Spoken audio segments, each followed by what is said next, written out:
Recognition Matters Knowledge Exchange projects brings together key findings from 2 research projects, the lived experience from a service user and practice experience into one dynamic project. This film is telling the story of all of that information, and particularly around the seminar that happened in September 2019. The Recognition Matters Knowledge Exchange project began with 2 separate research studies. These were both doctoral research projects undertaken at the University of Edinburgh.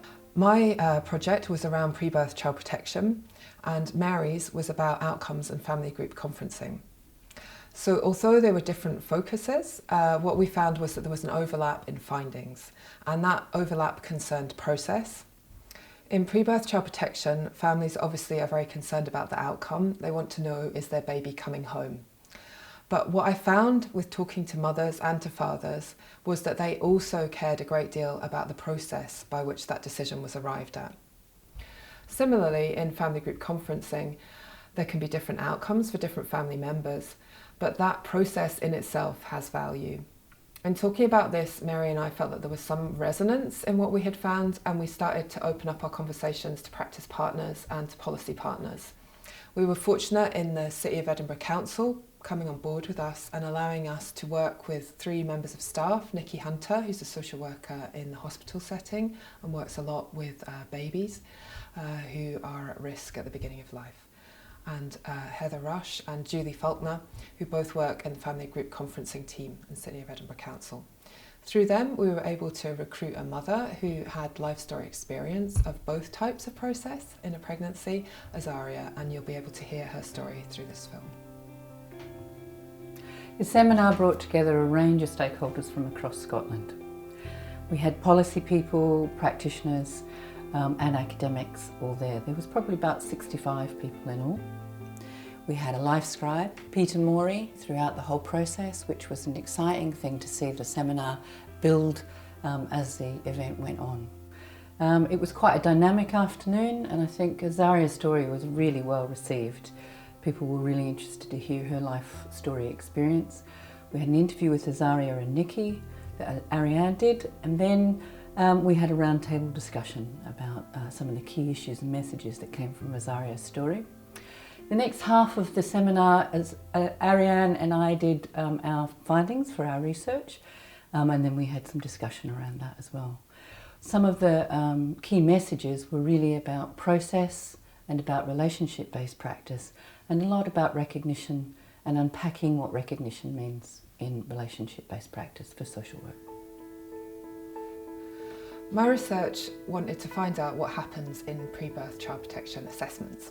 So in order to do that, I followed families in real time who were going through processes in relation to their unborn baby, and I observed meetings, and those included formal case conferences and much less formal meetings such as home visits. I interviewed expectant mothers and fathers about their experiences, and I also interviewed social workers, practitioners who are working with families, and those who were chairing case conferences and who were facilitating family group conferences. Through that research, a number of findings emerged. For the purposes of this project, we focused on some of those. One of them was around risk. So when working with families pre-birth, there's a lot of understandable anxiety for practitioners around the risk to those babies. And family group conferencing isn't the only way of managing that risk, but it's one way in which that risk might be held more equitably with the family and the professionals involved with the family. We also talked about time. So time was a big factor for the families that I interviewed. When there was late allocation, late in the pregnancy, really difficult formal case conferences happening late on in a pregnancy, that presented a huge amounts of immediate difficulties for families, but also broader research would suggest that these cause difficulties for people over the longer term as well. And when we interviewed Azaria and Nikki as part of the seminar, they talked about how having lots of professional involvement doesn't always equate to having lots of support. And what they're saying, and really what I'm saying, is that that kind of engaged, sustained, relationship-based practice is what makes a difference for people who are having to deal with very difficult questions around whether their baby can be cared for within the family. In pre-birth work, there can be a very strong tendency for practitioners to focus on the mother and for all of the risks to be presented to the mother rather than the father. So my research really found that there were fathers who wanted to be engaged around their unborn baby, but it was difficult for them to do so in current processes. This is reflected in Azaria's story when she talks about her partner and how professionals sought to engage him through creative means.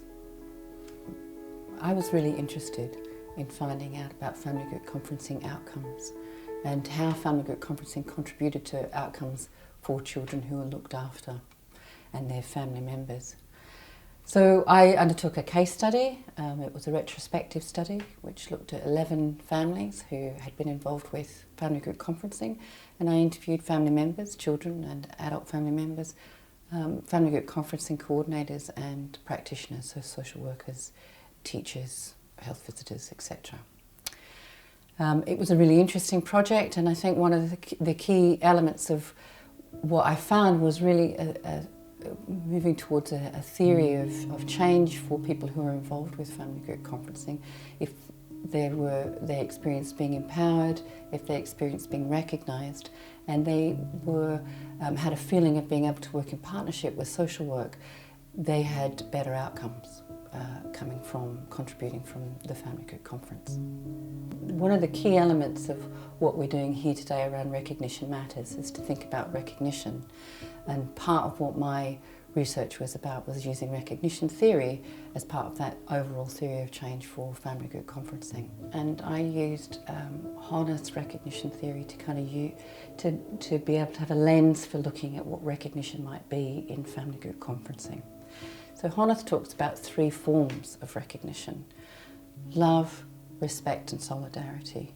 And in each of those really affects and impacts one's self-esteem and your identity, so your self-esteem, your self-respect and your self-confidence. And a lot of the information that I was getting from people who were being interviewed about their experiences of family group conferencing, they talked about being seen or feeling supported, feeling recognised in a broader sense from their family and from the social workers that they were working with. So the process really helped each of these individuals be recognised. And so part of what really emerged from the data was about this sense of recognition. And in lots of ways that kind of helps unpack what relationships are and how they are supported by family group conferencing. We think Azaria's story really brings together kind of the key elements of what recognition means to people involved in child protection processes and family group conferencing, and we think recognition matters.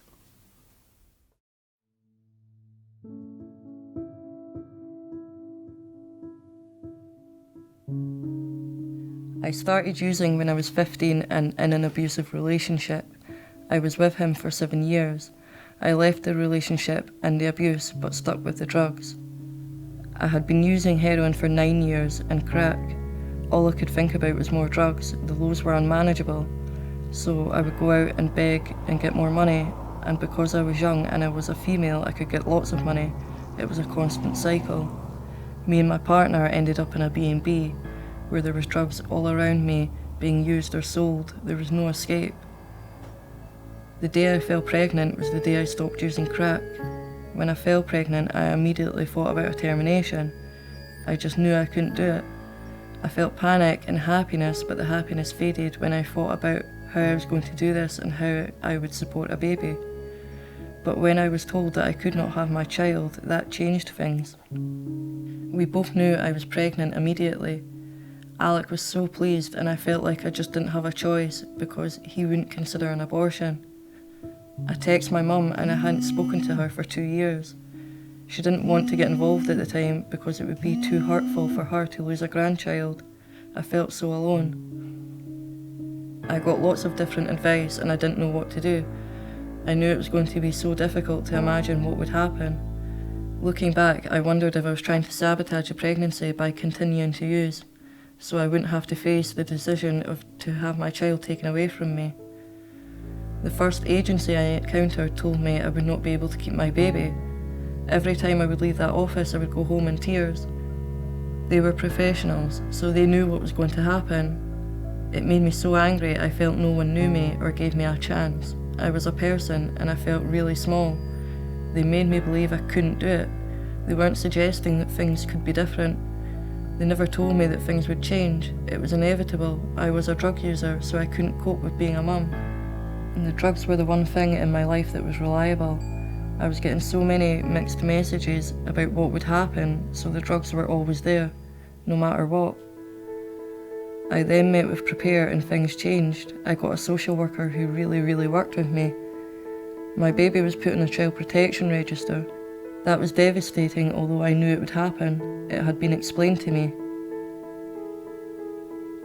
On my 28-week scan, I stopped using drugs. My mum came with me. I could see my baby, and it was real. I needed to sort myself out. Alex stopped using 2 days after me.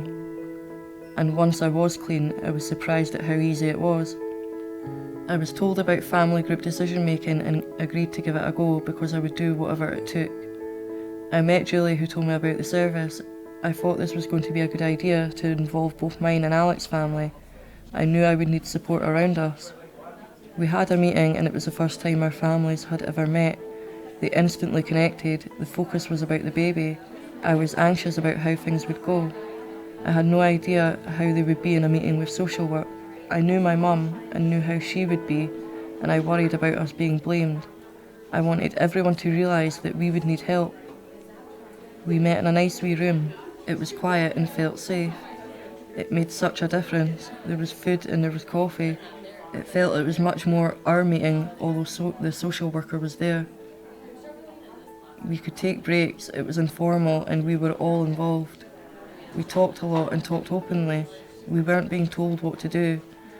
We felt like we were coming up with a plan, our plan. It made me feel like a person. In other meetings you come out feeling really low because you've been told what to do, because you've had people talking about you and not to you. We came out of the family meeting feeling so much better that we had a good plan that we could take to the next case conference, and that made me feel really confident. Social work were really happy that we came up with a plan and that put our baby right at the centre. We agreed that we could live with my mum after our baby was born to make sure that she was safe and that we were coping, and we knew our baby wasn't going to be taken away from us if we stuck to the plan that we created. Having this family meeting meant that the social worker could see our families and see the support that was around us. What made a difference was how I was treated by the professionals around me. I felt listened to, I felt trusted so I could be honest. My social worker was always realistic with me. She was clear about the risks, but also about the possibilities. Relationships with the professionals around me were so important, and I believe that if I had had workers who did not work with me in the way they did, I would have possibly lost my baby because I would have felt hopeless. I would have kept using. If she had been taken away from me, I know I would have gone back to using. I would have struggled with contact. I could never have coped seeing her and managing my drug use. This would have meant I would never have managed rehabilitation. Now looking back at how I was, I can't believe that was me. I have been clean for 2 years. I have my baby, my partner. Social work closed the case when Bella was 4 months old. I started university this year to study social work, and I am working with the council as a mentor and a volunteer. I want people to know that they can't make assumptions about all drug users. We all have potential and we all can be capable. We don't want to be told that we will lose our baby because we will believe you. I want professionals to remember drug users come from families too. I want people to see what I have done and know that they can do it as well.